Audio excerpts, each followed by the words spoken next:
স্বাগত। আজকে বাংলাদেশে আপনাদের সঙ্গে আছে আমি খালেদ মহিউদ্দিন। রাজনীতি ও অর্থনীতিতে আন্তর্জাতিক প্রভাব নিয়ে রয়েছে নানা মত। অন্য দেশের সাথে চুক্তিতে কতটা গুরুত্ব পায় জাতীয় স্বার্থ তা নিয়ে প্রশ্ন উঠছে প্রায়। এসব নিয়ে আজকে আলোচনা ভারত যুক্তরাষ্ট্রের প্রভাব 2। কথা বলতে স্টুডিওতে আছেন সাবেক সংসদ সদস্য জহিরুদ্দিন স্বপন এবং সুচিন্তা ফাউন্ডেশন চেয়ারম্যান মোহাম্মদ আলী আরাফাত আছেন আমাদের সঙ্গে। জহিরুদ্দিন স্বপন, আপনার কাছেই প্রথমে জানতে চাইবো যে আজকে মির্জা ফখরুল ইসলাম আলমগীর বিএনপির মহাসচিব একটি সংবাদ সম্মেলন করেছেন এবং সংবাদ সম্মেলনে এটি বলে দিয়েছেন যে তিস্তা চুক্তির বাইরে আর কোন চুক্তি হলে বাংলাদেশের জনগণ তা মেনে নেবে না। আপনি কি মনে করছেন যে এই দাবিটি আসলে খুব যৌক্তিক হয়েছে যে তিস্তা চুক্তির বাইরে আর কোন চুক্তি হলে বাংলাদেশের জনগণ মেনে নেবে না, যেটি মির্জা ফখরুল ইসলাম আলমগীর বলছেন? আমার মনে হয় যে এইটা বিচ্ছিন্ন করলে একটু সমস্যা হবে। দেখতে হবে গত কয়দিন মাননীয় প্রধানমন্ত্রীর সম্ভাব্য ভারত সফরকে ঘিরে যে সংবাদ প্রকাশিত হয়েছে বিভিন্ন গণমাধ্যমে, সেটার আলোকে মূলত উনি যেটা মেন করতে চাচ্ছেন সেটি হচ্ছে যে আপনার প্রতিরক্ষা চুক্তি অথবা আমাদের দেশের জনগণের স্বার্থ সংশ্লিষ্ট খুব নাজুক এবং সেন্সিটিভ কোনো এগ্রিমেন্টকে উনি মেন করেছেন। এটাই আসলে মূল বক্তব্য। আর তিস্তা চুক্তি তো বহুদিন থেকেই মানুষের একটা গভীর প্রত্যাশিত একটা বিষয়। এমনকি ভারতের কেন্দ্রীয় সরকারও তিস্তা চুক্তির পক্ষে। এটা কেবলমাত্রই এখন পশ্চিমবাংলার সরকারের কারণে আটকে আছে। ফলে তিস্তা চুক্তির জন্য একটা দুই দেশের জনগণেরই ঐক্যমত তৈরি হয়ে আছে। কিন্তু এর বাইরে যে সমস্ত সম্ভাব্য চুক্তি নিয়ে গত কিছুদিন যাবৎ গণমাধ্যমগুলি কথা বলেছে, আমার মনে হয় যে বিএনপির মহাসচিব মির্জা ফখরুল ইসলাম আলমগীর সেদিকেই ইঙ্গিত করেছেন যে বিশেষ করে প্রতিরক্ষা চুক্তির নামের এই ধরনের কোনো চুক্তি এই সফরে করার কোনো প্রশ্নই ওঠে না বা করা উচিত নয়। মোহাম্মদ আরাফাত, আমি যেখান থেকে স্বপন ভাই শুরু করেছিলেন সেখান থেকে আমি একটু যেতে চাই যে মাননীয় প্রধানমন্ত্রী কয়েকদিন আগে যে বললেন যে ভারতের কাছে মুচলেকা দিয়ে গ্যাস বিক্রি মুচলেকা দিয়ে বিএনপি আসলে ক্ষমতা এসেছিল। আমরা যদি এই কথাকে সত্যি ধরে নেই তাহলে প্রধানমন্ত্রী শেখ হাসিনা যখন ক্ষমতা আসলেন তখনও কি ভারতের কাছে মুচলেকা দিয়েছিলেন? অ্যাপারেন্টলি ভারতের কাছে মুচলেকা দিলেও গ্যাস আসলে বিক্রি করে নাই বিএনপি। না, একটা জিনিস হচ্ছে মাননীয় প্রধানমন্ত্রী কিন্তু এর আগেও এই কথাটি বলেছেন এবং এটার পূর্ণাঙ্গ কথাটি যদি আপনি শোনেন আপনি দেখবেন যে যুক্তরাষ্ট্র এবং ভারত দুটোই উনি বলেছিলেন এবং সেবারও বলেছেন। হ্যাঁ, এবং তার আগেও বহুবার কিন্তু এই কথাটি উনি বলেছেন। উনি বলেছেন যে উনি এগ্রি করেননি গ্যাসটা বিক্রির ব্যাপারে। ওনার স্ট্যান্ড ছিল যে বাংলাদেশের 50 বছরের জন্য গ্যাসের মজুদ থাকার পরে যদি উনি চিন্তা করে দেখবেন যদি থাকে এক্সপোর্টের ব্যাপারটা। কিন্তু বিএনপি এটা এগ্রি করেছে অ্যাকর্ডিং টু হার, এবং উনি যেটা বলেছেন আমিও দেখে নেব যে কিভাবে বাংলাদেশের সম্পদ বাইরে এক্সপোর্ট করে। তো উনার অ্যাকর্ডিং টু হার যে উনি এটা তদারকের দায়িত্ব পালন করেছেন। উনি ক্ষমতায় থাকেন, ক্ষমতার বাইরে থাকেন, এবং যতদিন উনি ছিলেন বাংলাদেশের রাজনৈতিক স্ফিয়ারের মধ্যে গ্যাস কখনোই বিক্রি করতে দেয়া উনি এগ্রি করতেন না, যেটা উনি ভারতের সাথেও করেননি, আমেরিকার সাথেও করেননি, এবং বাংলাদেশের রাজনৈতিক বাস্তবতার জায়গা দ্বারা উনি এটা করেননি। উনি ক্ষমতায় থেকেও করেননি, বিরোধী দলে থাকলেও উনি এটা করতে দিতেন না। তো এইটা একটা জিনিস। আর দ্বিতীয় হচ্ছে যে পরবর্তীতে আমরা দেখেছি আসলে গ্যাস এক্সপোর্ট করার মতন বাস্তবতাও ছিল না, যদি এগ্রিও করে থাকে ছিল না। এবং থাকলেও মাননীয় প্রধানমন্ত্রী আজকের যিনি তৎকালীন বিরোধী দলীয় নেতা উনি কিন্তু বলছেন উনি থাকতে আমিও দেখে নেব কিভাবে এক্সপোর্ট করবে। কাজে উনি এটা প্রতিবন্ধকতা তৈরি করতে এটা পারতো না। আমি এই কথাতে আবার আসছি, বাট এর মানে এটা নয় কিন্তু খালেদ যে পরবর্তীতে আবার ভারতকে মুচলেকা দিয়ে ওনাকে আসতে হচ্ছে। উনি তো মুচলেকার কথা এই কারণেই বলছেন যে উনি মুচলেকা দিয়ে ক্ষমতায় আসার মানুষ নন। আরেকটু পিছন থেকে আসি, শেখ হাসিনা কি বিশ্বাস করেন যে ভারত চাইলে যে কাউকে ক্ষমতা থেকে সরাতে পারে বা যে কাউকে ক্ষমতা থেকে বসাতে পারে? না, এখানে জিনিসটা হচ্ছে কি আপনাকে বলি, বলছেন যে ভারতের কাছে মুচলেকা দিয়ে ক্ষমতা। এটা আসলে ব্যাপারটা হচ্ছে কি যে জনগণের একটা সমর্থন এবং সাপোর্ট ছাড়া আপনি ক্ষমতায় আসলে যাওয়া সম্ভব না, আমি যেটা পার্সোনালি মনে করি। কিন্তু এই যে ভারত বলেন বা আমেরিকা বলেন, এই পরাশক্তি যারা এক অর্থে এবং ভারতের রিজিওনাল পাওয়ার, তাদের কিছু ইনফ্লুয়েন্স করার ব্যাপার থাকে এবং এটা কিন্তু হয়। আপনার যেমন ধরেন বাংলাদেশেও কিন্তু ইউকে ইলেকশন ইনফ্লুয়েন্স করার চেষ্টা করে এবং ভারতে ইলেকশনে করার চেষ্টা করে, তারপর যে যার ক্ষমতা অনুযায়ী এটা একটা ব্যাপার থাকে। ব্রিকলেনের 2টা আসন হোয়াটএভার, তারপরে তো তারা চেষ্টা করে।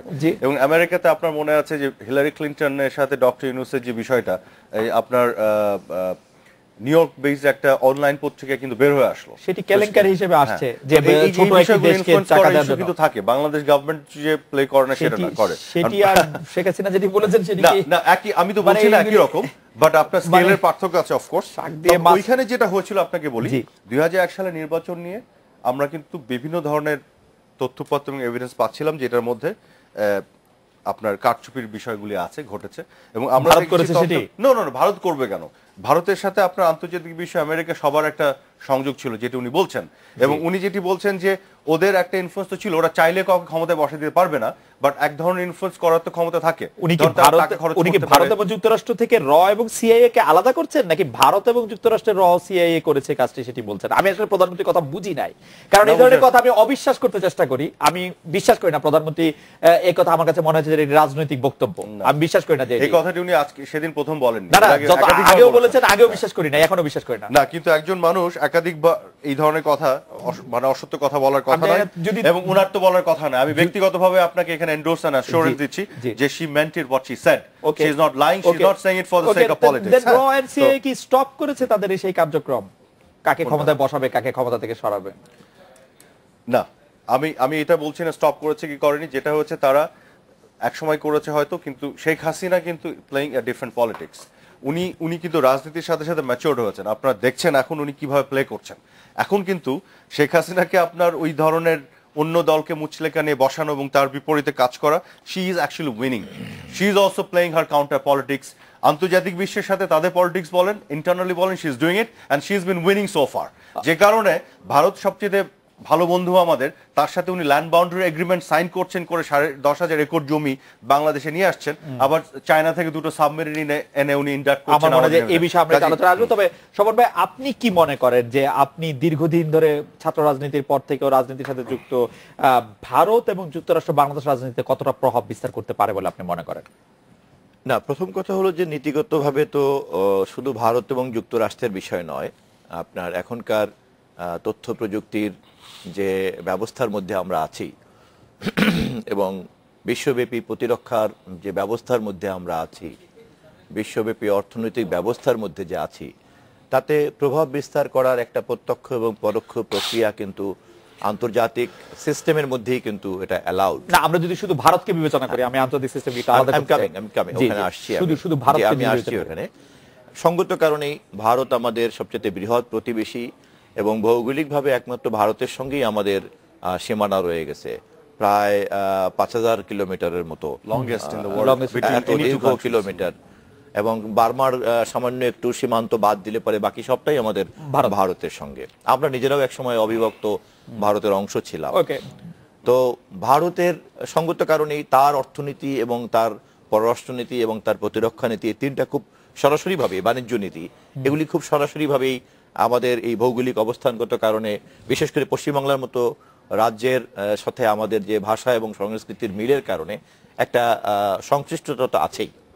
এবং ভারত বা মার্কিন যুক্তরাষ্ট্র ভারত মহাসাগরকে ঘিরে তার যে প্রতিরক্ষা নীতি সে তৈরি করছে, দক্ষিণ চীন সাগরকে ঘিরে চীনকে যে তার প্রতিরক্ষা নীতি, সেই সঙ্গত কারণেই ভারত এবং মার্কিন যুক্তরাষ্ট্র একজন সরকারকে ক্ষমতায়, একজন সরকার প্রধানকে ক্ষমতায় রাখা বা তাকে ক্ষমতাচ্যুত করার ক্ষেত্রে ভারত ভূমিকা রাখতে পারে কিনা? ভূমিকা রাখতে পারে, কিন্তু সেটাই নির্ধারক নয়। নির্ধারণী ভূমিকা রাখতে পারে, নির্ধারণী ভূমিকা রাখতে পারে। তাহলে মানে বিএনপি যে গত 20, 25, 30, 35 বছর ধরে এক ধরনের ভারত বিরোধী, তার মানে ভারত বিপক্ষে অবস্থান নিয়ে রাজনীতি করে আসছে, তার কারণে গত 5 বছরে তো এটা করছে না, 30 বছর ধরে বলতেছি আমি, 30-35 বছর ইমিডিয়েট পাস্টে কিন্তু করছে না, এটা ভারত পক্ষের রাজনীতি হচ্ছে। কিন্তু আমার মনে হয় যে মাননীয় প্রধানমন্ত্রী বর্তমানে ভারত বিমুখ, মাননীয় প্রধানমন্ত্রী বর্তমানে চীনের রাষ্ট্রপতির বাংলাদেশে আগমন, $25 বিলিয়ন তার কাছ থেকে আদায় করা এবং চীন থেকে 2টা সাবমেরিন গ্রহণ করা, এবং আজকে এই 2টা সাবমেরিন উদ্বোধন করতে গিয়ে উনি স্বাধীনতা সার্বভৌমত্বের জন্য আমাদের প্রতিরক্ষা খাতকে শক্তিশালী করার যে দৃষ্টিভঙ্গি উনি প্রকাশ করেছেন, মূলত গত 30 বছরই কিন্তু এই দৃষ্টিভঙ্গির কথাই বিএনপি বলেছে। এই যে, আর সঙ্গত কারণেই বাংলাদেশের মতো এরকম একটা প্রতিবেশী রাষ্ট্র যখন এই স্বাধীনতা সার্বভৌমত্বের কথা বলে এবং বাংলাদেশ যখন তার প্রতিরক্ষা বাহিনীকে শক্তিশালী করার কথা বলে, তখন বিএনপি বাদে অন্য কেউ ক্ষমতা থাকলে কিন্তু এটাকে ভারত বিরোধিতা মনে হতে পারে। আজকে মাননীয় প্রধানমন্ত্রীকে আমি অভিনন্দন জানাই, তিনি যেভাবে আজকে প্রতিরক্ষা মন্ত্রণালয়, প্রতিরক্ষা বাহিনীকে শক্তিশালী করার কথা বলেছেন, এবং এই শক্তিশালী করার সঙ্গে স্বাধীনতা সার্বভৌমত্ব। আপনাদের মনে হয় না স্বপন ভাই যে 30 বছর ধরে বিএনপি যে রাজনীতি করে আসছে, যে বিএনপি আওয়ামী লীগ খুব ভারতের প্রধানত দল, ভারতের খুব তোষণকারী দল, সেটিকে একটু মিথ্যা মনে হয় না, ভুল মনে হয় না? না, একটা বিষয় তো ধরেন স্বীকার করতেই হবে, আওয়ামী লীগ বিএনপি সহ আমাদের দেশের রাজনৈতিক দলগুলির মধ্যে তো একটা রেটরিক আছেই। আমি মনে করি যে ওই ধরনের রেটরিককে আমাদের কনসিডারেশনে নেওয়া উচিত না। আমরা যারা রিজনেবল পলিটিক্স করতে চাই, আমরা তো চাই যে বাংলাদেশে বিএনপি আওয়ামী লীগের মতো জনপ্রিয় রাজনৈতিক দল উভয় দলই স্বাধীনতা সার্বভৌমত্ব রক্ষা করতে চায় বলে আমি ব্যক্তিগতভাবে বিশ্বাস করি। এবং সংগঠনকরণে তাদের মধ্যে একটা সুস্থ প্রতিযোগিতা থাকুক, এটাও আমি বিশ্বাস করি। এবং এই প্রতিযোগিতার নির্ধারক শক্তি হবে বাংলাদেশের জনগণ, সেটাই আমি চাই। বিতর্কটা ওখানে, বরঞ্চ বাড়তি কোনো রেটরিককে আমাদের সামনে আনা উচিত না, যেটা চায়ের টেবিলে গ্রামগঞ্জে আলোচনা হয়। ওটা আমার মনে হয় যে নীতি নির্ধারকদের বিতর্ক হওয়া উচিত নয়। মোহাম্মদ আরাফাত, আপনি জানেন যে প্রতিরক্ষা সহযোগিতা কাঠামো সংক্রান্ত একটি সমঝোতা স্মারক গণপ্রজাতন্ত্রী বাংলাদেশ সরকার ও ভারত প্রজাতন্ত্র সরকারের মধ্যে স্বাক্ষরিত হয়েছে। আমাদের কাছে একটি অনুলিপি এসে পৌঁছেছে। এর মধ্যে কয়েকদিন ধরে, দুই একদিন ধরে, আজকে কালকে ধরে কয়েকটি পত্রিকায় সেটি নিয়ে খবরও প্রকাশিত হচ্ছে। বিএনপির মুখপাত্র Ruhul Kabir Rizvi south China morning পোস্টের উদ্ধৃতি দিয়ে ভারতের বিভিন্ন গণমাধ্যমে প্রকাশিত ভারতের সাথে প্রতিরক্ষা চুক্তির বিষয়ে যে সংবাদ প্রকাশিত হয়েছে তার প্রতি দেশবাসীর উদ্বেগের কথা জানিয়েছেন। ভারত বাংলাদেশকে সরকারকে প্রতিরক্ষা চুক্তির যে চাপ দিচ্ছে, তিনি আরেকটু এগিয়ে গিয়ে বলছেন যে নিরাপত্তা প্রতিরক্ষা ব্যবস্থা মেড ইন ইন্ডিয়া ছাপ মারতেই এই চুক্তির জন্য ভারত চাপ প্রয়োগ করছে। এই বিষয়ে আপনার কোনো পর্যবেক্ষণ আপনি বলবেন কি? না, এটা তো নতুন কিছু না। মানে বিএনপি কিন্তু পলিটিক্স বরাবর এরকম ছিল। আপনার এর আগে যে 25 বছরের চুক্তি ছিল সেটা নিয়ে কিন্তু বিএনপি দাসখত সেটা বলেছে। তা আমরা তো ছোটবেলায় শুনেছি, একটু বড় হয়ে যখন চুক্তিটা পড়েছি তখন তো এটার মধ্যে দাসখত টাইপের কিছু খুঁজে পাইনি। বরং দেখেছি এই চুক্তিটা ভারতের সাথে সোভিয়েত ইউনিয়নের যে একটি চুক্তি ছিল তার কার্বন কপি মাত্র। এবং এই চুক্তির মধ্যে দিয়ে অপেক্ষাকৃত দুর্বলতম রাষ্ট্রের বেনিফিট বেশি পাওয়ার সুযোগ থাকে, সেটা আমরা দেখেছি জাজমেন্ট অ্যাপ্লাই করে। তো এই জিনিসগুলো বিএনপি সবসময় বলে। এবং আকবরে এখন যেটা বলছে, শেখ হাসিনার নেতৃত্বে যেভাবে বাংলাদেশটা এগিয়ে যাচ্ছে সব দিক থেকে, এবং উনি এই যে স্বপন ভাই যেটি বললেন ওনার সাথে আমি এগ্রি করি, উনি যে মেসেজটি দিচ্ছেন এই যে সাবমেরিনটা ইন্ডাক্ট করার পরে, যে আমরা কারোর সাথে শত্রুতা করতে চাই না, যুদ্ধ করতে চাই না, কিন্তু কেউ যদি আমাদের সাথে মানে অন্যায় করে আমরা সমুচিত জবাব দেবো, এই কথাটি উনি সবাইকে তো বলছেন। এটা তো শুধু একজন দুজন কেন, সবাইকে বলা হচ্ছে। তো এই জায়গা থেকে দাঁড়িয়ে আপনার কি মনে হয় শেখ হাসিনার নেতৃত্ব আসলে কোনো কম্প্রোমাইজ করার জন্য কোনো কিছু করবে ভারতের সাথে? এটা একটা। আর দুইটা হচ্ছে, এসা আসলে হয়েছে কি, ধরেন আধুনিক প্রতিরক্ষা ব্যবস্থায় যে বিভিন্ন দেশের মধ্যে যে সমঝোতার যে বিষয়, এই সম্বন্ধে ওনাদের জ্ঞানের অভাবের কারণে এগুলো বলছেন। মানে সমঝোতা কিন্তু হতেই পারে, জয়েন্ট অপারেশন হচ্ছে, জয়েন্ট প্র্যাকটিস হচ্ছে, অনুশীলন হচ্ছে বিভিন্ন। আর সমঝোতা মানে কি, আপনি যদি মেমোরান্ডাম অফ আন্ডারস্ট্যান্ডিং করেন, সমঝোতা, এগুলো কিন্তু লিগালি বাইন্ডিং না, সেগুলো কিন্তু সমঝোতা। দুটো বন্ধু রাষ্ট্র এবং রিজিওনাল কোঅপারেশন এগুলো থাকতে পারে ইভেন প্রতিরক্ষা ক্ষেত্রেও। এটা এমন না যে এটার মানে আপনি সবকিছু দিয়ে দিলেন। হ্যাঁ, কিন্তু এই সমঝোতা স্মারকটি আমার আসলে খুব কৌতূহল। এই সমঝোতা স্মারকের মধ্যে একটি শর্ত আছে, হচ্ছে এরকম, আপনি বললে বিশ্বাস করবেন কিনা জানি না, এই অনুচ্ছেদের শর্তসমূহ সমঝোতা স্মারকের মেয়াদ সম্পন্ন হওয়ার পরও বলবৎ থাকে। মানে এটা আমরা একটা আজীবনের জন্য একটি কিছু চুক্তি স্বাক্ষর করছি, যে চুক্তির মধ্যে রয়েছে যে উভয় পক্ষের সমঝোতার ভিত্তিতে জাহাজ, উড়োজাহাজ, সফর বিনিময়ের মতো স্বাভাবিক এবং পাশাপাশি সামরিক প্রশিক্ষক অবলিক পর্যবেক্ষক বিনিময় এখনো হয়, কিন্তু না হয়, এখনো হয়, কিন্তু মেমোরান্ডাম অফ আন্ডারস্ট্যান্ডিং এর মধ্যে যখন এই বিষয়গুলি ঢুকে তখন মানে সামরিক প্রশিক্ষক এবং পর্যবেক্ষক বিনিময় আমাদের জন্য কতটা উপকারী হবে সেটার ব্যাপারে আমরা একটু সন্দেহান হতেই পারি আসলে। না, এটা তো এখনো হচ্ছে। এবং আরেকটা জিনিস বলি, সবচেয়ে বড় কথা হচ্ছে মেমোরান্ডাম অফ আন্ডারস্ট্যান্ডিং এটা কোনো ডকুমেন্ট না, এটা কোনো লিগ্যাল বাইন্ডিং না, এটা কিছুই না। এটা হচ্ছে যেটা এখনো হচ্ছে, এটা একটা লিখিত ফর্ম, আর কিচ্ছু না, এটা কোনো লিগ্যাল বাইন্ডিং নাই। এখন একটা জিনিস হতে পারে, বাংলাদেশ চায়না থেকে সাবমেরিন কিনছে চায়নার সাথে, কিন্তু চায়না থেকে শুধু সাবমেরিন না, আমরা কিন্তু আমাদের প্রতিরক্ষা বিষয়ক আর অনেক কিছু কিনছি। ভারতের দিক থেকে একটা আগ্রহ হয়তো থাকতে পারে প্রতিরক্ষা বিষয়ে কোনো প্যাক্ট করা, চুক্তি করা। এখন বাংলাদেশ এটাকে অ্যাড্রেস করার জন্য ঠিক আছে একটা মেমোরান্ডাম অফ আন্ডারস্ট্যান্ডিং করলাম, অসুবিধা কি? আপনি কি মনে করছেন যে ধরেন আমি 7.2 পড়ছি তথ্য নিরাপত্তার, অপর পক্ষের লিখিত অনুমোদন ব্যতীত, অপর পক্ষ বলতে এখানে ভারত বা বাংলাদেশের যে কোনো একটি পক্ষ, কোনো পক্ষ তৃতীয় কোনো পক্ষকে প্রজ্ঞাপন অথবা তথ্য হস্তান্তর করিতে পারিবে না? মানে এটিকে কি আপনি লিগ্যাল বাইন্ডিং মনে করছেন না, যে কোন পক্ষ নিঃসরকার এটা যদি মেমোরান্ডাম অফ আন্ডারস্ট্যান্ডিং হয়, এটা কোন এটা লিগ্যাল বাইন্ডিংই না থাকে। না, লিগ্যাল বাইন্ডিং না, সেটা হচ্ছে আইনের মানে ব্যাখ্যা। এটা আপনি বাধ্য থাকবেন না তো, আপনি কোন মানে এটা basic understanding of any kind of MoU.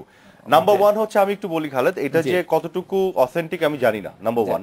Number 2 হচ্ছে যে অথেন্টিক, আমি আপনাকে এটা দায়িত্ব আমি নিতে রাজি আছি। আচ্ছা ঠিক আছে, আমি একটু খুঁজে দেখব। নাম্বার 2 হচ্ছে যে এইটা কিন্তু সাইন হয়নি, এটা একটা জাস্ট পাঠানো হয়েছে, ইট হ্যাজন্ট বিন সাইন। নাম্বার 3 হচ্ছে বাংলাদেশ থেকে এই প্রস্তাব করা হয়েছে, সাইন হলে তো মানে ভারতের কাছ থেকে না, বাংলাদেশ থেকে এই প্রস্তাব করা হয়েছে।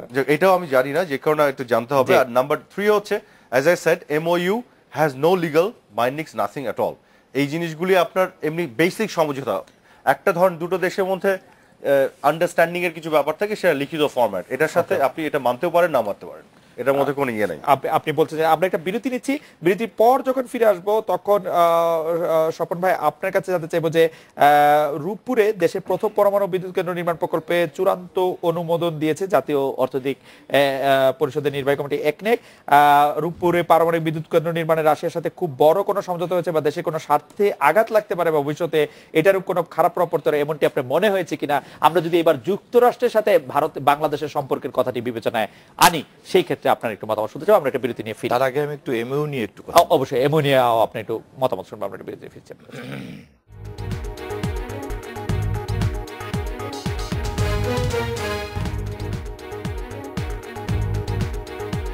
ফিরে এলাম আজকের বাংলাদেশে। বিরতির আগে স্বপন ভাই আপনার কাছে প্রশ্ন করেছিলাম যে রূপপুরে পারমাণবিক বিদ্যুৎ কেন্দ্র নির্মাণের রাশিয়ার সাথে যে বাংলাদেশের যে চুক্তি এবং আরো অনেক বিষয় যে চুক্তি, সেটা বাংলাদেশের সাথে যুক্তরাষ্ট্রের সম্পর্কে প্রভাব ফেলবে কিনা, আর আরেকটি বিষয় হচ্ছে যে আপনি এমওইউ নিয়ে একটু বলতে চাইছিলেন।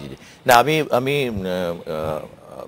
সমঝোতা স্মারক এবং চুক্তি তো অবশ্যই আলাদা। জি, সমঝোতা স্মারকের তো কোনো আইনগত ভিত্তি নাই, কিন্তু যেহেতু সমঝোতা স্মারকের কোনো আইনগত ভিত্তি নেই, সেই কারণেই সমঝোতা স্মারকের বিষয়বস্তুর ক্ষেত্রে দেশের দুই দেশের বা সংশ্লিষ্ট দুইটা দেশ যখন আইন তৈরি করবেন, তখন যে বিষয়গুলি সামনে আসবে বা আইন প্রণয়নকারী আইনসভার যে সম্মতির প্রয়োজন হবে, তার সঙ্গে সংঘাতময় হতে পারে এমন বক্তব্য সাধারণত সমঝোতা স্মারকে থাকে না। আমি সেই বিবেচনায় আমি মনে করি যে আপনি যে পয়েন্টটা ধরেছেন এটি অবশ্যই বিবেচনার দাবি রাখে, এবং যে কোনো উভয় দেশেরই দেশপ্রেমিকরা বিষয়টা নিয়ে খুব উদ্বেগের সঙ্গে এই প্যারাগ্রাফটা পাঠ করবে। আরেকটা কথাও আমি একটু উল্লেখ করতে চাচ্ছি যে গ্যাস বিক্রি সংক্রান্ত এর আগে বিএনপির বিরুদ্ধে যে অভিযোগ ছিল যে বিএনপি এবং যুক্তরাষ্ট্র গ্যাস উত্তোলন করবে এবং ভারতের কাছে বিক্রি করে দেবে, এই চুক্তিতেই বিএনপি ক্ষমতা এসেছিল, এটা কিন্তু প্রমাণিত হয়ে গেছে এরকম কোনো কিছু নাই। এক।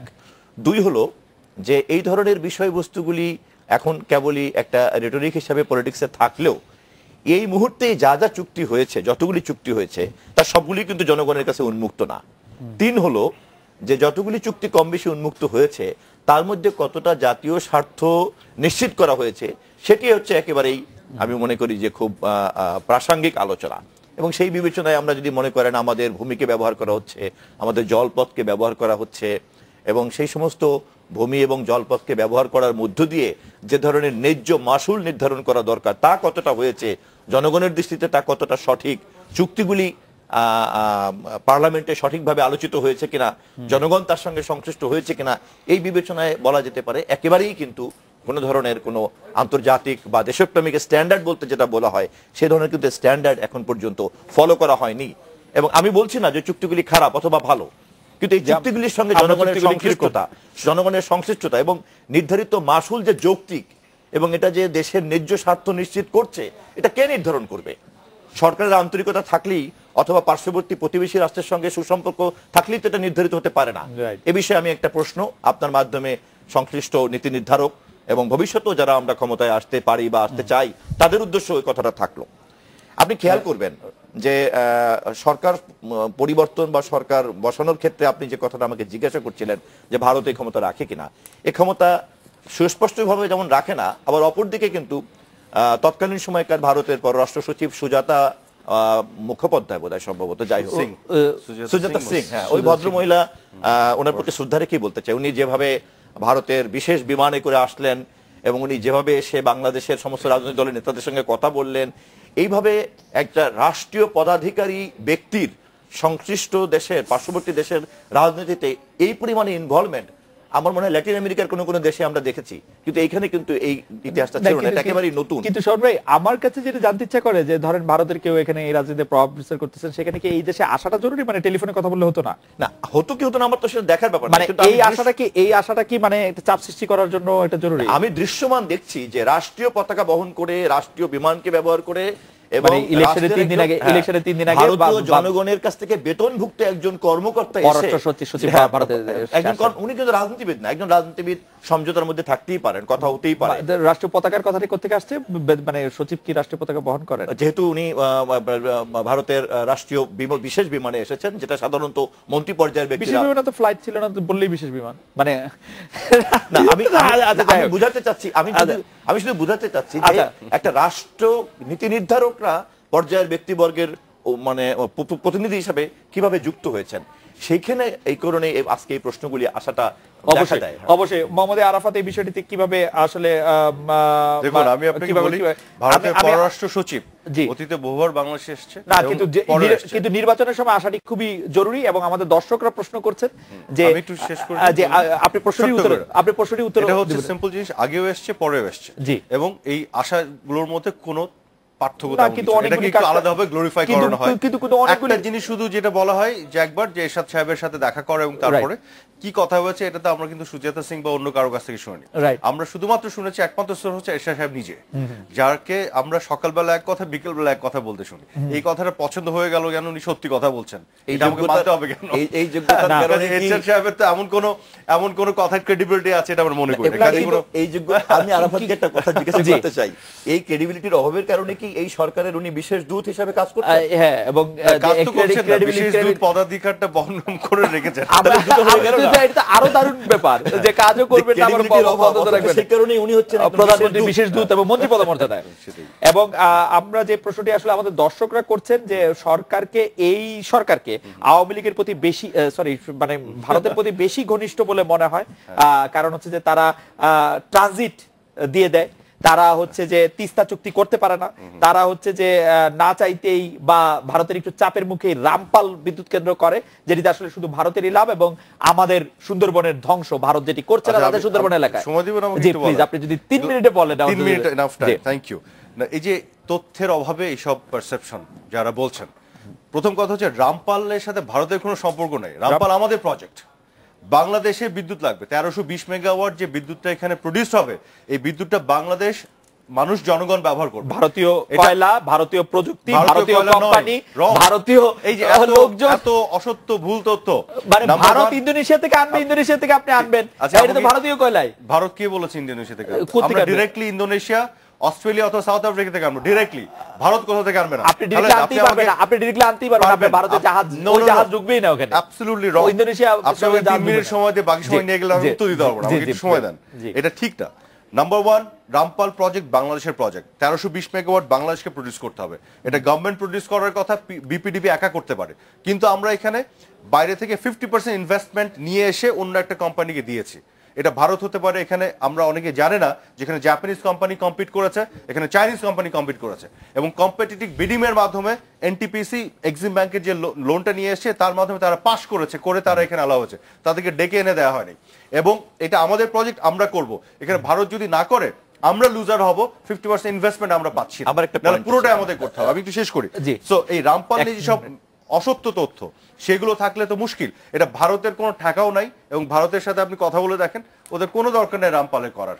দিস ইজ আওয়ার ইস্যু, আমরা চেয়েছি তাই এসেছে। আমাদের কি দরকার? আমাদের একমাত্র ম্যানগ্রোভ ফরেস্টে ধ্বংস করার এটা আমাদের একমাত্র ম্যানগ্রোভ ফরেস্টে ধ্বংস করে আমরা এটা করার জন্য বিচলিত হয়েছে। এটা অসত্য কথা। কথাটা বিচলিত হয়েছে। একমাত্র ম্যানগ্রোভ ফরেস্ট ধ্বংস হবে এই কথাটা তো একটা ডাহা অসত্য এবং মিথ্যা কথা।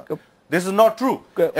এখানে এই পরিবেশ বিষয়ক যে মানে মন্ত্রণালয়ের যে কমিটি, সেই কমিটি তো অনেকগুলি, কথাটা শেষ করতে একেবারে অসত্য কথা। যে টেকনোলজি ব্যবহার করে করা হচ্ছে সুন্দরবন থেকে প্রান্ত সীমা থেকে 14 কিলোমিটার দূরে, এটা সুন্দরবনেই না, এটা Rampal, it's a different place. কয়লা ভিত্তিক প্রজেক্টের জন্য বেস্ট পসিবল জায়গা আপনি দক্ষিণবঙ্গে যারা কথা বলছে তারা এমনি বলছে না, তারা এমনি বলছে। আমি শেষ করে আমাকে একটু সময় দিবেন? জি অবশ্যই 3 মিনিটের মধ্যে তো আর আমাদের 2 মিনিট আর 3 মিনিট শেষ আছে, আপনি 1 মিনিট বলেন। বাকি জিনিসগুলো আপনি কি বলেছিলেন? আমি বলেছি যে কানেক্টিভিটি ট্রানজিট। আচ্ছা তারা কি এটা দেখে না যে শেখ হাসিনা যে 10,500 একর জমি ল্যান্ড বাউন্ডারি এগ্রিমেন্ট করে বাংলাদেশে নিয়ে আসলো?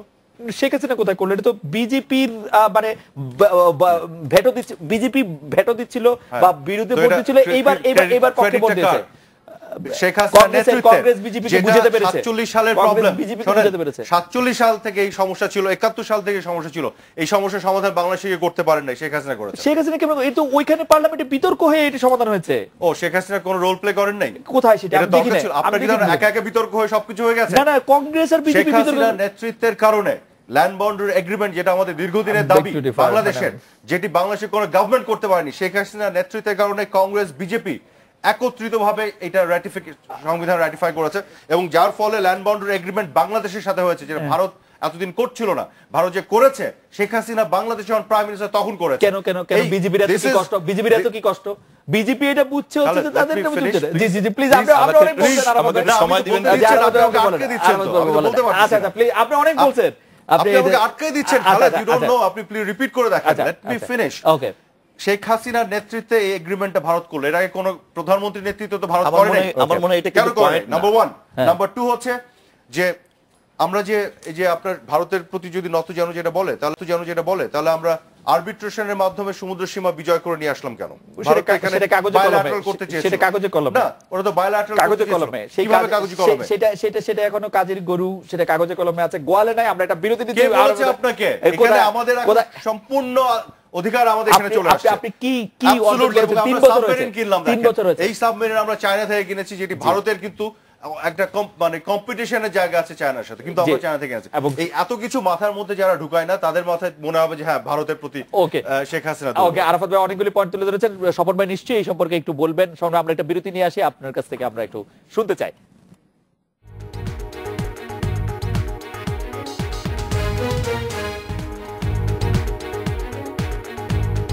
ফিরে এলাম আজকের বাংলাদেশে। জনাব জহিরুদ্দিন স্বপন, আপনার কাছ থেকে একটু জানতে চাইবো যে না, আমি ওই বিষয়টার মধ্যে আবার একটু ঢুকতে চাচ্ছি। সেটা হচ্ছে আমাদের এই যে রামপাল বিদ্যুৎ প্রকল্পের নিয়ে কথা হচ্ছিল, এখানে আমরা অনেকেই জানি, এবং আমার মনে হয় যে সচেতন মানুষ সবাই জানেন যে ভারতেও কিন্তু এই ধরনের পরিবেশ বিরোধী যতগুলি প্রকল্প ভারতের অভ্যন্তরে তৈরি করার উদ্যোগ নেওয়া হয়েছিল।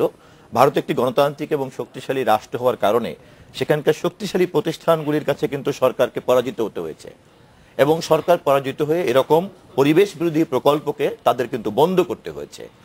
আমাদের এখানে একই ধরনের প্রকল্পে, যেটা আরাফাত বলেছেন যে ঠিক এটা আমাদের ব্যাপার, ওকে ফাইন, আমি ভারতের বিরুদ্ধে অভিযোগে গেলাম না, কারণ ভারত তার নিজের দেশে পরিবেশবাদীদের কাছে পরাজিত হয়ে যদি আমাদের আগ্রহের কারণে আমাদের পরিবেশ নষ্ট করার জন্য কোনো প্রকল্পে ব্যবসা করার সুযোগ পায়, সে তো আসবেই, গেলাম না সেই অভিযোগ। ব্যাপারটা এরকম না। আমি শেষ করি। কিন্তু আরাফাত যেভাবে নিজের দাবি করছেন, এটা আমাদের প্রজেক্ট, আমাদের মধ্যে এটা আসলেই সুন্দরবনের মতো এরকম একটি একক আমাদের সম্পদ ধ্বংস ছাড়া যে আর কোনো পথ নাই, একথা বলার অধিকার বা ক্ষমতা বা কর্তৃত্ব রাখেন একমাত্র পরিবেশ সংশ্লিষ্ট ব্যক্তিবর্গ এবং সংস্থারা, তাই তো? সেই ক্ষেত্রে কোন রাজনৈতিক দল, নেতা কর্মী অথবা আরাফাত অথবা আমি অথবা আপনি, এটাই কিন্তু যথেষ্ট না। বাংলাদেশের সকল পরিবেশবাদীদের একই কথা যে সুন্দরবন আর ফিরত পাবো না, অতএব সুন্দরবনকে রক্ষা করি, আমাদেরকে এই প্রকল্প করতে হবে। আমি এই ক্ষেত্রে একটু আপনাদেরকে আবারও মনে করে দিতে চাই যে ভারত বাংলাদেশের নীতির ক্ষেত্রে ভারতের মতো একটি গণতান্ত্রিক দেশের কাছ থেকে আমরা আশা করি যে আমাদের প্রতিবেশী হিসাবে তারা সবসময় কিন্তু আমাদেরকে সহযোগিতা করবেন, এবং ভবিষ্যতের রাজনীতি সেইভাবেই নির্ধারিত হবে। আমার কৌতূহলটা একটু আপনি যদি মেটান, সেটি হচ্ছে যে ধরেন সুন্দরবন ধ্বংস হবে, সেটি আমরা যেরকম জানি শেখ হাসিনারও জানার কথা, ধরেন এতে আমাদের কোনো লাভ নাই, ভারতেরই অনেক লাভ, তারপরও শেখ হাসিনা সুন্দরবনটি ধ্বংস করছে মানে কেন? মানে তিনি তো পুরো শুধু রামপাল বা বাগেরহাটের প্রধানমন্ত্রী না, তিনি বাংলাদেশের প্রধানমন্ত্রী, তিনি যে কোনো জায়গায় করেন, তিনি যদি দুর্নীতি করেন যে কোনো জায়গাতেই করতে পারবেন। মানে শুধু রামপালে করে সুন্দরবনটি ধ্বংস করে তার মোটিভ। আমি মাননীয় প্রধানমন্ত্রীকে পার্সোনালাইজ করতে চাচ্ছি না, আমি কি এ সংশ্লিষ্ট যারা নীতি নির্ধারণ করেন সরকারের, ধরেন নসরুল আহমেদ হাবিবুর কি লাভ, যারা এই সংক্রান্ত নীতি নির্ধারণ করেন, আমি মনে করি তারা বিষয়টিকে আপনার জনগণের দৃষ্টিতে, পরিবেশের দৃষ্টিতে, মানবতার দৃষ্টি থেকে দেখার বদলে, বিজ্ঞানের দৃষ্টিতে দেখার বদলে তারা এটাকে একটা অহেতুক এক ধরনের ইগো প্রবলেমের জায়গাতে নিয়ে দাঁড় করিয়েছেন। ওকে, আসলে আমরা বিজ্ঞানের দৃষ্টিতে দাঁড়াই। স্বপন ভাই, আমাদের কি কয়লা ভিত্তিক বিদ্যুৎ লাগবে? আমাদেরকে এক পর্যায়ে অবশ্যই, এক পর্যায়ে না, মানে আরো মানে প্রথম বিদ্যুৎ কয়লা দিয়ে বিদ্যুৎ করা দরকার। আমাদের পৃথিবীতে চীন এবং ভারতের মতো দেশগুলি সহ পৃথিবীর যে কোনো উন্নয়নশীল দেশেই জ্বালানির উৎস হিসেবে এখন পর্যন্ত কয়লার উপরে নির্ভর করতে হচ্ছে। আমেরিকা, জার্মানি কয়লা দিয়ে বেশি, কয়লা অস্ট্রেলিয়া সবাই, ফলে এইখানে আমরা পার পাবো না, কয়লা লাগবে। কিন্তু বিষয়টি হচ্ছে কিন্তু কয়লার চেয়ে কিন্তু বিতর্কিত হচ্ছে কিন্তু সুন্দরবন। আজকে মনে করেন সুন্দরবনের বদলে কয়লাকে উৎস হিসেবে ব্যবহার করে যে অন্য জায়গায় করা হতো, আমি নিশ্চিত যে এই বিতর্ক হতো না। আপনি দেখেন ভারতের কোন জায়গায় করতে পারবেন আপনি? আমি ঠিক ওরকম, মানে আমি বলি কয়লা যদি আপনি বিদ্যুৎ কেন্দ্র করতে, আপনার এর মধ্যে পানি লাগবে, নদী লাগবে, উপকূল লাগবে, কারণ আপনি রাস্তা ওরকম নাই যাতে নাই তো স্বপন ভাই, যেখানে বাংলাদেশের মতো এত জনবহুল জায়গা আপনি কোন জায়গায় করবেন? তাহলে বাংলাদেশে আপনি অথবা সে অথবা আমি, আমরা কি কেউ দায়িত্ব নিয়ে বলতে পারি যে আমরা হলাম সেই কর্তৃপক্ষ যে কর্তৃপক্ষ বলছি যে এই জায়গাটি ছাড়া আর কোথাও কয়লাকে উৎস হিসাবে ব্যবহার করা যাচ্ছে না? আপনি দায়িত্ব নিয়ে দক্ষিণবঙ্গে যাচ্ছে না, আমি বলতে পারবো দক্ষিণে দায়িত্ব নিয়ে বলছেন এই কথা। দক্ষিণবঙ্গে আমাদের মতো লেম্যান যারা, আমরা যারা বিশেষজ্ঞ না, আমরা কিন্তু আপনাদের চেয়ে বড় বড় বিশেষজ্ঞের কাছ থেকে জানছি তো। শেষ করুক, সেটিও কিন্তু তথ্য। কিন্তু শপথ ভাই, আপনি আপনার বক্তব্য এটি বলতে চাইছিলেন যে অন্যান্য জায়গায় আমি বলছি যে এই ক্ষেত্রে এই বিষয়গুলিকে ভারতের মতো একটি বৃহৎ দেশ বিবেচনায় নেওয়া উচিত ছিল, কিন্তু খুব দুর্ভাগ্যজনক যে ক্ষেত্রে কখনো কখনো ভারতের একটা কিন্তু দ্বিমুখী নীতি থাকে। আপনি খেয়াল করেন, ভারত আমাদের দেশের সীমান্তে গুলি করে মানুষ মারছে এবং সেখানে তারা কোনো ধরনের কোনো আপনার এদিকে বৈঠক করছে, ওদিকে মানুষ মারছে না। নট অনলি দ্যাট, তার চেয়ে তো বড় কথা, মালদ্বীপে আপনি কয়েকদিন আগে পত্রিকায় দেখেন, মালদ্বীপে যখন জেলেরা যখন জাহাজে ধরছে এবং সেখানে ভারতীয় চোরা কারবারি জেলেদেরকে যখন গুলি করে মারলো মালদ্বীপের সরকার, তখন সেটার বিরুদ্ধে কিন্তু প্রতিবাদ করলো খুব কঠোরভাবে এবং স্পষ্টভাবে মালদ্বীপ সরকারকে জানিয়ে দিয়েছে আর একটি ভারতীয়কে যদি গুলি করা হয় তাহলে কিন্তু আমরা ছাড়বো না। সেম জিনিস দেখেন নেপালে যখন সংবিধান নিয়ে সংকট তৈরি হলো, সেখানে সমস্ত নেপালের জাতীয় দলগুলি দাবি করলো যে আমরা ঐক্যমত করতে চাই, আমরা ঐক্যমতের ভিত্তিতে করার চেষ্টা করছি, পারলাম না, আমরা মেজরিটির ভিত্তিতে সমাধান করলাম। ভারত সেই যুক্তিতে তখন বললো না, তোমাদেরকে ঐক্যমত করতে হবে। অথচ এখানে সুজাতা সিং এসে কিন্তু নির্বাচনের দায়িত্ব নিলেন বিএনপির মতো একটা বৃহৎ দলকে বাইরে রেখে। নেপালে তার ঐক্যমত দরকার, সংবিধানের বৃহৎ দলকে বাইরে রেখে তো অসুবিধা কি হয়েছে?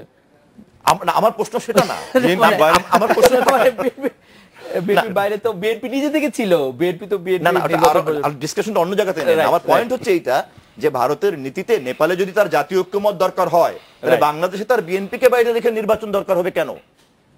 এই নীতিগত বৈপরীত্যটা কেন থাকবে? আমার মনে হয় আমরা আরেকটা বিরতি নিচ্ছি, বিরতির পর ফিরে এসে যখন আমরা ফিরবো তখন বাংলাদেশের ওয়াশিংটনে নিযুক্ত বাংলাদেশ সাবেক রাষ্ট্রদূত মোহাম্মদ হুমায়ুন কবিরকে আমি একটু উদ্ধৃত করতে চাই। এই ধরনের কোনো সংবেদনশীল বিষয়ে জনসমক্ষে বলার সময় যথেষ্ট তথ্য উপাত্ত দিয়ে উপস্থাপন করে লোকজনের বুঝতে সুবিধা হয়। বাংলাদেশের কাছে বন্ধুদের কাছে বাংলাদেশের প্রয়োজন ক্রমবিবর্তনশীল, তাই যে কোনো বিষয়কে সমসাময়িক প্রেক্ষাপট থেকে বিশ্লেষণ করলে যথার্থতা ভালোভাবে উপলব্ধি করা যায়, যেটি হচ্ছে যে প্রসঙ্গে আমরা আসছিলাম সেই ব্যাপারে আপনি কথা বলতে পারেন। আমরা আবার আপনার কাছে ফিরছি ভারত, বাংলাদেশ এবং যুক্তরাষ্ট্রের প্রভাব বাংলাদেশের রাজনীতির উপর এই প্রসঙ্গে কথা বলতে।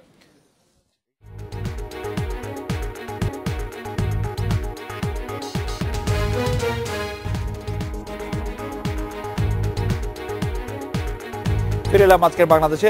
জনাব মোহাম্মদ আরাফাত, আপনার কাছ থেকে আমাদের জানার ছিল যে যেই প্রসঙ্গে আসলে কথা বলছিলেন যে বাংলাদেশের সাথে যুক্তরাষ্ট্রের সম্পর্ক ভারতের রাশিয়ার যে পারমাণবিক বিদ্যুৎ কেন্দ্র রূপপুর তার মধ্যে প্রভাবিত হবে কিনা, তার মধ্যে থেকে আসলে রামপাল আসলে আরো অনেক প্রসঙ্গ আসলে এই ব্যাপারে আপনি একটু আমি তার আগে দুটো কথা বলি। রামপাল নিয়ে তো অনেক কথা উঠলো। বিষয়টা যদি এরকম হয় যেমন যেটি স্বপন ভাই বললেন যে ভারতেও তারা পরিবেশ বিধ্বংসী অনেক প্রকল্প বাতিল হয়েছে, ভেরি ট্রু। কিন্তু আমার কথা হচ্ছে এই প্রকল্প যদি পরিবেশ বিধ্বংসী হয় তাহলে এটা তো আমরা এটা বিরোধিতা করতে চাই, কিন্তু আমরা বলতে চাই পরিবেশ বিধ্বংসী বলে যারা দাবি করছেন, বিভিন্ন তথ্য হাজির করছেন, এগুলো অসত্য তথ্য, এগুলো আমরা নিজেরা ঘেটে দেখেছি।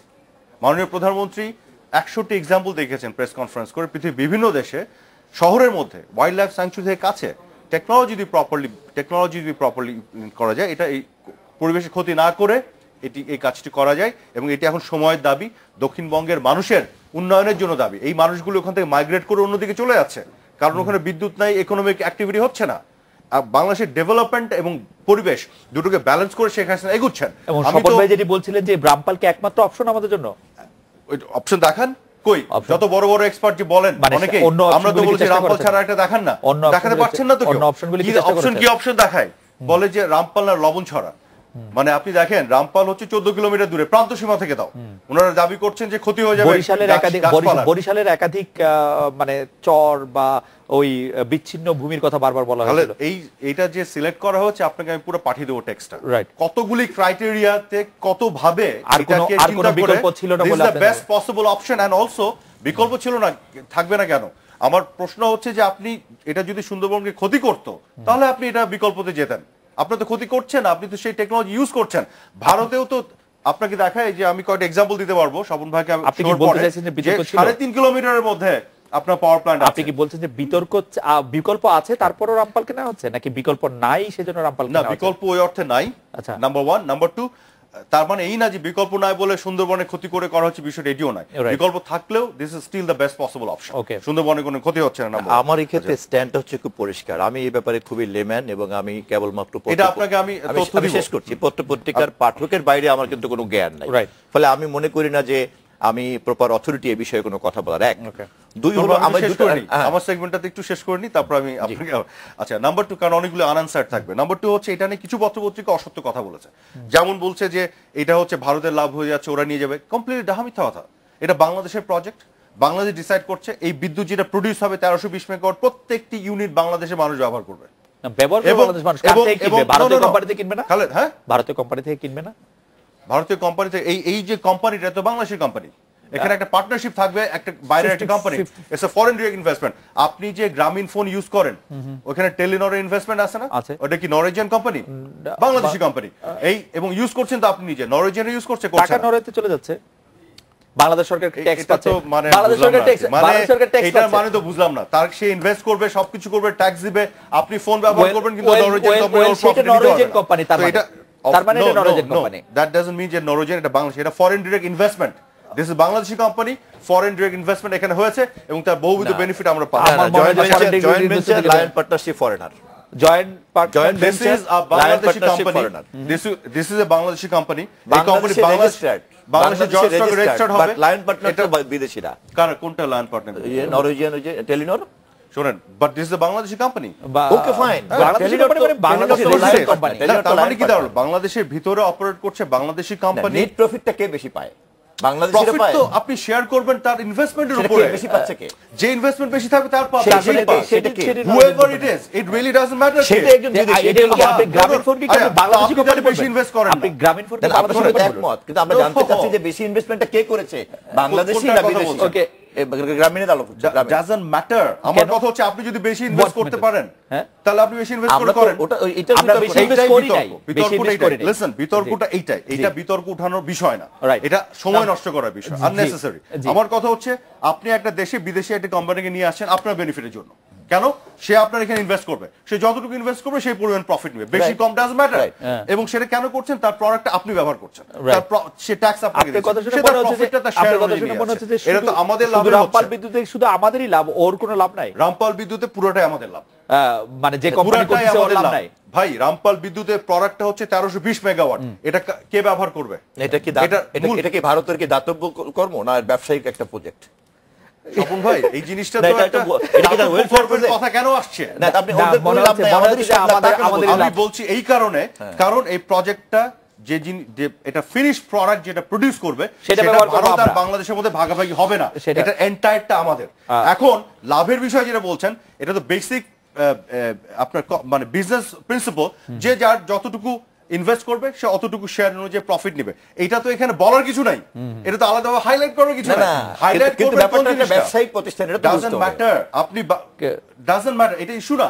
ইস্যুটা হচ্ছে যে যেখানে আপনি ইনভেস্ট করছেন সেই ইনভেস্টমেন্টের আসল প্রোডাক্টটা কে ব্যবহার করছে, পুরো লাভটা বাংলাদেশের।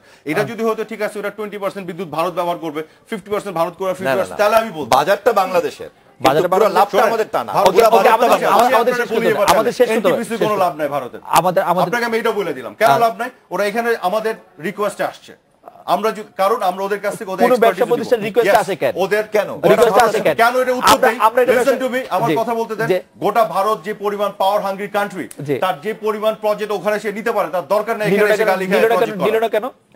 মানে গালিটা খায় Because বাংলাদেশের সাথে কেন এটা বলতে তো দিবেন না, মাঝখানে তো বারবার কথা বলবেন। না, না, শেষ Because করেন, শেষ বাংলাদেশের করেন। সাথে ভারতের যে এখন বন্ধুত্বপূর্ণ সম্পর্ক, বাংলাদেশ চেয়েছে কোল বেস যে প্রজেক্ট এনটিপিসি, আপনি কি এটা জানেন? জি। ভারতের সবচেয়ে কোল বেস প্রজেক্টে 20% তার কন্ট্রিবিউশন ইন ইন্ডিয়া। তার যে এক্সপেরিয়েন্স এক্সপার্টিস, তাকে নিয়ে এসে আমি বিপিডিবির সাথে যদি 50% জয়েন্ট ভেঞ্চার এই প্রজেক্টে করতে পারি, আমি কিন্তু তার কাছ থেকে ইনভেস্টমেন্ট শুধু 50% নিচ্ছি না, আমি তার এক্সপার্টিসও ট্রান্সফার করছি, টেকনোলজি ট্রান্সফার হচ্ছে, আমি শিখছি। এই বেনিফিটটা আমার। ভারতের এখানে কি বেনিফিট? সে শুধু যতটুকু ইনভেস্ট করবে ওই শেয়ার অনুযায়ী আমাদের profit একদম নেবে। শেষ That করে is it. ফেলতে পারি স্বপন ভাই। আমরা ভারত যুক্তরাষ্ট্রের বাকি তো কিছু প্রভাব, বলতে দিলেন না। ভারত যুক্তরাষ্ট্রের সেটার প্রভাব মধ্যে- সম্পর্কে একটু শুনবো আপনার একদম শেষ 30 সেকেন্ড। 30 সেকেন্ডের মধ্যে এইটুকুই আমার মন্তব্য যে ভারত এবং যুক্তরাষ্ট্র সমসাময়িক কালের উদীয়মান পৃথিবীর যে নতুন রাজনীতির মেরুকরণ, এখানে অবশ্যই একজন গুরুত্বপূর্ণ দুইজন স্টেক হোল্ডার, দুইজন গুরুত্বপূর্ণ, এবং ঘটনাচক্রে সৌভাগ্যক্রমে আমরা ভারতের মতো এরকম একটা বৃহৎ প্রতিবেশীরই প্রতিবেশী, এবং আমরা এই প্রতিবেশী পরিবর্তন করতে পারবো না। মার্কিন যুক্তরাষ্ট্র পৃথিবীর একটি প্রভাবশালী দেশ, ফলে বাংলাদেশের জনগণকে সকল ক্ষমতার পরিবর্তনের ক্ষমতার মালিক থাকতে হবে, কিন্তু এই প্রভাব প্রতিপত্তিকেও মাথায় রাখতে হবে। জনাব জহিরুদ্দিন স্বপন, জনাব মোহাম্মদ আরাফাত, আপনাদের অনেক ধন্যবাদ। এই ছিল আজকে বাংলাদেশে দেখা হচ্ছে আগামীকাল এই সময়। শুভরাত্রি।